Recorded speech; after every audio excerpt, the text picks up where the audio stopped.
भोपाल से प्रस्तुत हैं प्रादेशिक समाचार। नमस्कार, समाचारों के साथ मैं जितेंद्र रघुवंशी। पहले मुख्य समाचार। मध्य प्रदेश में 12वीं की बोर्ड परीक्षा रद्द, सीबीएसई के बाद शिवराज सरकार का फैसला, मंत्री समूह ढूंढेगा रिजल्ट तैयार करने का तरीका। केंद्रीय मंत्रिमंडल ने किराएदारी से संबंधित मॉडल टेनेंसी एक्ट को जारी करने की मंजूरी दी। मध्य प्रदेश में जून में नहीं खुलेंगे स्कूल, शिक्षा मंत्री बोले 15 जून से एडमिशन शुरू होंगे, लेकिन स्कूल नहीं खुलेंगे। केंद्रीय रक्षा सचिव ने कहा, बदलती सुरक्षा चुनौतियों की वजह से रणनीतिक विशेषज्ञों के सुझावों की आवश्यकता और कोरोना संक्रमण को मौसमी संक्रमण होने के दावों को केंद्र ने गलत बताया। अब समाचार विस्तार से। केंद्र सरकार द्वारा सीबीएसई 12वीं की परीक्षा कैंसिल होने के बाद अब मध्य प्रदेश में 12वीं बोर्ड की परीक्षा रद्द कर दी गई है। मुख्यमंत्री शिवराज सिंह चौहान के साथ शिक्षा मंत्री इंदर सिंह परमार की बैठक के बाद बुधवार को यह निर्णय लिया गया। मुख्यमंत्री शिवराज सिंह चौहान ने कहा कि बच्चों पर परीक्षा का मानसिक बोझ डालना उचित नहीं है। उन्होंने कहा है कि रिजल्ट आंतरिक मूल्यांकन के आधार पर बनेगा या अन्य कोई तरीका है, यह तय करने के लिए मंत्री समूह गठित किया गया है। वे एक्सपर्ट से राय लेकर रिपोर्ट देंगे। मध्य प्रदेश में एमपी बोर्ड 10वीं की परीक्षा पहले ही रद्द कर दी गई थी। केंद्र द्वारा सीबीएसई 12वीं की परीक्षा रद्द करने के दूसरे दिन बैठक करके मध्य प्रदेश बोर्ड भी परीक्षा को रद्द किया गया है। प्रधानमंत्री नरेंद्र मोदी की अध्यक्षता में केंद्रीय मंत्रिमंडल ने कल किराएदारी से संबंधित मॉडल टेनेंसी एक्ट को जारी करने की मंजूरी दे दी। इसे राज्यों और केंद्र शासित प्रदेशों के लिए जारी किया जा रहा है ताकि वे मौजूदा किराएदारी कानूनों में अपने हिसाब से ताज़ा कानून बना सकें या मौजूदा कानूनों में संशोधन कर सकें। इससे देश भर में किराए पर मकान देने के संबंध में कानूनी ढांचे को दुरुस्त करने में मदद मिलेगी, जिससे आगे विकास का रास्ता खुलेगा। आवासन और शहरी कार्य मंत्री हरदीप सिंह पुरी ने कल कहा कि मॉडल किराया आवास अधिनियम से किराए के आवासों के छद्म बाजार को औपचारिक रूप देने में मदद मिलेगी। मॉडल टेनेंसी एक्ट का उद्देश्य देश में मकान किराएदारी के हवाले से एक जीवंत, टिकाऊ और समावेशी ढांचा तैयार करना है। इससे हर आय समूह के लोगों के लिए किराए पर मकान उपलब्ध होंगे और बेघर होने की समस्या का हल निकलेगा। इसके जरिए किराएदारी बाजार को व्यापार के रूप में विकसित करने में निजी भागीदारी बढ़ेगी ताकि रिहायशी मकानों की भारी कमी को पूरा किया जा सकेगा। शिक्षा मंत्री इंदर सिंह परमार ने कहा है कि 15 जून से स्कूलों में एडमिशन की प्रक्रिया शुरू की जा रही है, लेकिन स्कूल नहीं खोले जाएंगे। बच्चों को लेकर कोई रिस्क नहीं ले सकते हैं। स्थिति सामान्य होने पर ही यह संभव होगा। मंत्री समूह सप्ताह में एक बार बैठक कर कोरोना की मौजूदा स्थिति की समीक्षा करेगा। यदि संक्रमण काबू में रहता है तो ही फिर से स्कूल खोलने को लेकर विचार किया जाएगा। सरकार ने स्कूल खोलने के लिए ऑनलाइन सुझाव मांगे हैं। इसके लिए स्कूल शिक्षा विभाग की वेबसाइट mp.mygov.in लिंक 2 जून से खोल दी गई है। इस पर प्राचार्यों, शिक्षा संस्थानों, अभिभावकों, स्टूडेंट्स तथा आम नागरिकों से 30 जून तक सुझाव दे सकते हैं। इससे स्पष्ट है कि जून माह में स्कूल खुलने की संभावना नहीं है। रक्षा सचिव अजय कुमार ने कल कहा कि सुरक्षा चुनौती की प्रकृति बदल रही है, इसलिए इस क्षेत्र में थिंक टैंक और रणनीतिक विशेषज्ञों के सुझावों की आवश्यकता है। उन्होंने भारत के राष्ट्रीय सुरक्षा परिदृश्य में हाल के सुधारों पर वर्चुअल वक्तव्य में यह बात कही। श्री कुमार ने कहा कि भारत को इस क्षेत्र में अत्यधिक सक्रियता से काम करने और अपनी रणनीतिक विचारधारा विकसित करने की आवश्यकता है। मुख्यमंत्री श्री शिवराज सिंह चौहान ने कहा है कि प्रदेश के लगभग 17 जिलों से निकलने वाले नर्मदा एक्सप्रेस वे और ग्वालियर चंबल संभाग में विकसित होने वाले अटल प्रोग्रेस वे के कार्य को युद्ध स्तर पर पूर्ण किया जाए। प्रदेश के औद्योगिक विकास और रोजगार के नए अवसर सृजित करने तथा नए नगरीय क्षेत्रों के विकास के लिए यह दोनों परियोजनाएं दूरगामी निवेश हैं। यह परियोजनाएं प्रदेश की प्रगति को नए आयाम देंगी। मुख्यमंत्री श्री चौहान मंत्रालय में नर्मदा एक्सप्रेस वे और अटल प्रोग्रेस वे की समीक्षा बैठक को संबोधित कर रहे थे। रेलवे बोर्ड के अध्यक्ष सुनीत शर्मा ने कहा है कि कोविड महामारी की चुनौती के बावजूद रेलवे ने पिछले वर्ष सितंबर से इस वर्ष मई तक लगातार 9 महीने रिकॉर्ड माल ढुलाई की उपलब्धि हासिल की। कल नई दिल्ली में संवाददाता सम्मेलन में श्री शर्मा ने कहा कि 2020-21 में अब तक के सबसे अधिक 1233 मिलियन टन माल की ढुलाई की गई। भारत का मार्केंडाइज निर्यात पिछले साल मई की तुलना में इस वर्ष समान अवधि में 67% से अधिक बढ़ गया। केंद्रीय वाणिज्य और उद्योग मंत्रालय ने बताया कि इस वर्ष मई में $32 अरब से अधिक मूल्य के मार्केंडाइज का निर्यात हुआ। यह कोविड महामारी से पहले मई 2019 से भी लगभग 8% अधिक है। प्रदेश में कोरोना के 1078 नए प्रकरण आए हैं, जबकि बीते 24 घंटों में 4120 मरीज स्वस्थ हुए।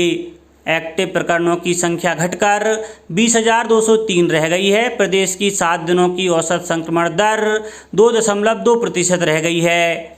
वहीं रिकवरी रेट बढ़कर 96.4% तक हो गई है। अब प्रदेश के इंदौर जिले में ही 5% से अधिक संक्रमण दर है। भोपाल में यह 4.7% है। राजधानी भोपाल में कोविड संक्रमण कम होने के बाद अनलॉक शुरू हो गया है।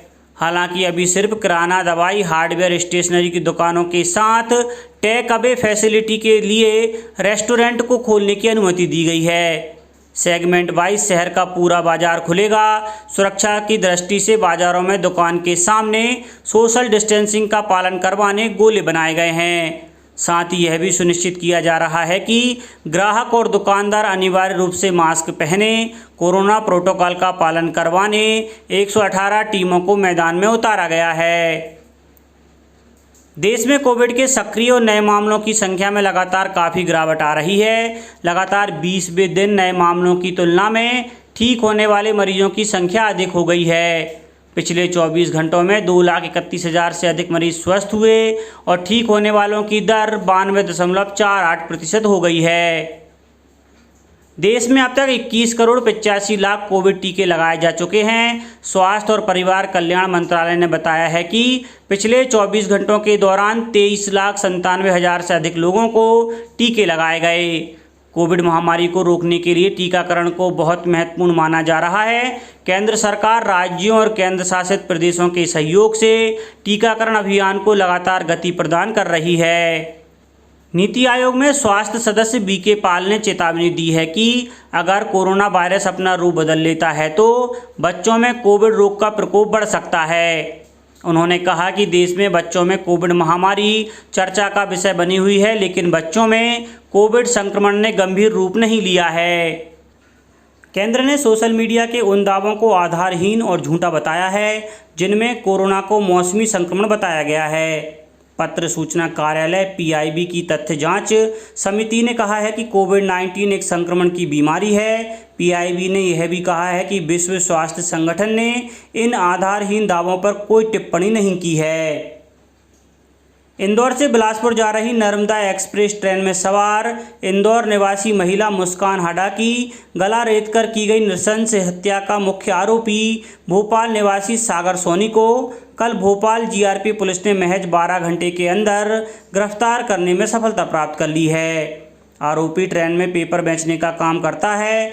पिछले 2 सालों से वह मृतिका को लगातार परेशान कर रहा था। यही नहीं, 2 वर्ष पूर्व मृतिका ने आरोपी के विरुद्ध इंदौर के विजयनगर थाने में रिपोर्ट भी दर्ज करवाई थी। इस आरोपी ने GRP पुलिस के सामने अपना अपराध कबूल कर लिया है। कल हिंदी फिल्मों के शोमैन राज कपूर की पुण्यतिथि थी। राज कपूर अभिनय, निर्देशन सहित फिल्म निर्माण की कई विधाओं में पारंगत थे। उनकी उत्कृष्ट फिल्मों में बरसात, आवारा, श्री 420, तीसरी कसम, चोरी चोरी, संगम, मेरा नाम जोकर और बॉबी शामिल हैं। राज कपूर आज भी रूस और दुनिया के अन्य देशों के सिने प्रेमियों के दिलों पर राज करते हैं। अब बात मौसम की। मध्य प्रदेश में प्री मानसून की आहट होने लगी है। प्रदेश के कई हिस्सों में बुधवार को बारिश हुई। रात करीब 7 बजे भोपाल और उज्जैन में बारिश शुरू हो गई। मंदसौर जिले के सीतामऊ में तेज आंधी के साथ जमकर ओलावृष्टि हुई। वहीं सागर के खुरई तहसील में भी बारिश हुई। छिंदवाड़ा में दोपहर बूंदाबांदी हुई। इसके अलावा भोपाल समेत ग्वालियर, इंदौर, होशंगाबाद, उज्जैन में मौसम सामान्य रहा। अब कुछ समाचार खेल जगत से। बैडमिंटन में 2016 की महिला ओलंपिक स्वर्ण पदक विजेता स्पेन की कैरोलिना मारिन चोट के कारण अगले महीने टोक्यो ओलंपिक में भाग नहीं लेंगी।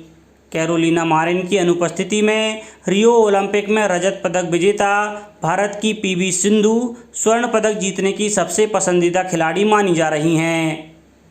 अब कुछ समाचार संक्षेप में।